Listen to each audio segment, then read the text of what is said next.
Shalom Bapak Ibu yang diberkati, puji Tuhan. Hari ini mari kita akan belajar firman Tuhan, di mana hari ini merupakan hari pencurahan Roh Kudus. Tema yang akan saya bahas adalah fenomena pencurahan Roh Kudus.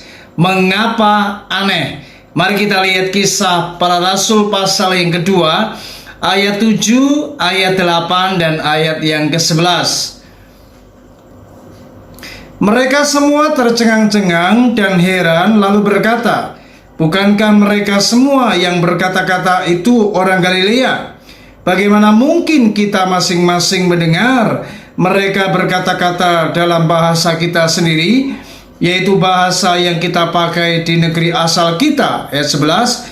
Baik orang Yahudi maupun penganut agama Yahudi, orang Kreta dan orang Arab, kita mendengar mereka berkata-kata dalam bahasa kita sendiri tentang perbuatan-perbuatan besar yang dilakukan Allah.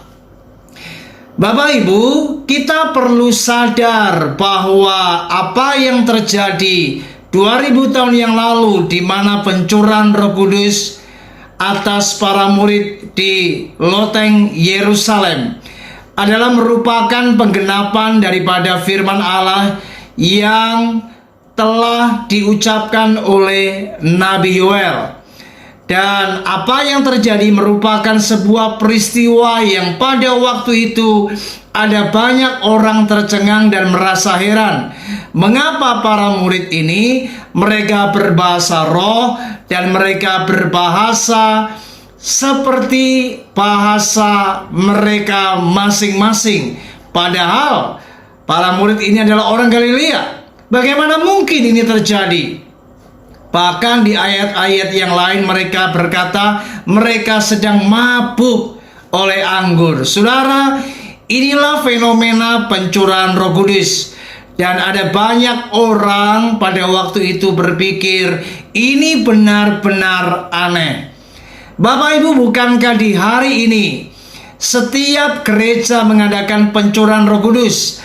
Dan saat kita melihat pengalaman setiap orang mengalami apa yang namanya lawatan Roh Kudus, mengalami baptisan Roh Kudus, mengalami lawatan daripada pencurahan Roh Kudus, maka setiap orang pengalamannya tidak sama. Dan kita tidak perlu memperdebatkan mengapa ini begini, mengapa itu begitu, mengapa ini aneh. Saudara ingat bahwa apa yang terjadi di saat pencurahan Roh Kudus, pengalaman setiap orang itu berbeda-beda dan fenomenanya pun juga tidak sama. Tapi ingat, apa yang terjadi merupakan pekerjaan Allah.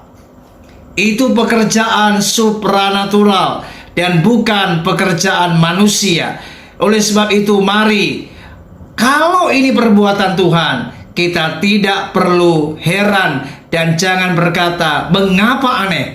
Inilah cara kerja Tuhan yang tidak bisa dibatasi oleh manusia. Ingat, pencurahan Roh Kudus itu tidak ada yang aneh. Mereka mengalami pengalaman rohani dan itu semua pekerjaan daripada Tuhan. Tuhan Yesus memberkati kita semua. Shalom.